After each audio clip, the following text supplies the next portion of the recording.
Pour la 10e année, le Particulier Magazine dévoile le palmarès 2024 des meilleures assurances-vie. Le placement préféré des Français reste une valeur sûre. Alors ne manquez pas notre classement des meilleures assurances-vie pour choisir le contrat qui vous convient le mieux. En kiosque pour seulement 5,30 € et en ligne sur boutique.leparticulier.lefigaro.fr. L'éditorial du Figaro. Mithridate Barnier par Jacques-Olivier Martin.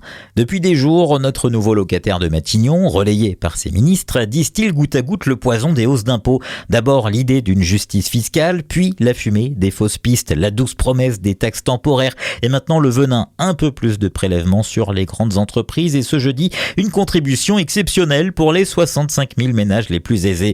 Michel Barnier voudrait-il nous faire croire que plus d'impôts à petite dose peut devenir acceptable, qu'il ne s'y prendrait pas autrement? En vain, bien entendu. Le recours à la hausse de la fiscalité, même minime, dans la France de 2024, a tout d'un non-sens aux conséquences désastreuses. C'est prendre le risque de raviver le ras-le-bol fiscal et de rouvrir la porte de l'exil. C'est un coup porté à la politique de l'offre qui fait ses preuves, un chiffon rouge agité devant les investisseurs étrangers qui créent des usines et financent nos entreprises. Et puis c'est surtout une mauvaise solution à un vrai problème, la folle dérive de nos déficits qui ne cesse de s'aggraver depuis ces dernières années à coup de quoi qu'il en coûte, d'assistanat à gogo et de laxisme.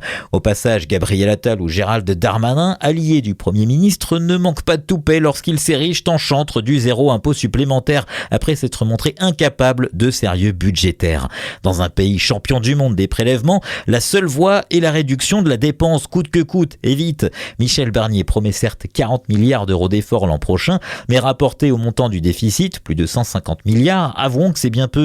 Et puis surtout, il faudra beaucoup plus que des coups de rabot, des crédits gelés ou un report de quelques mois de la hausse des retraites pour espérer sauver durablement nos finances.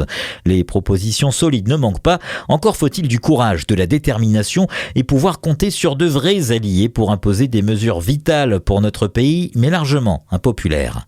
Pour la 10e année, le Particulier Magazine dévoile le palmarès 2024 des meilleures assurances-vie. Le placement préféré des Français reste une valeur sûre. Alors ne manquez pas notre classement des meilleures assurances-vie pour choisir le contrat qui vous convient le mieux.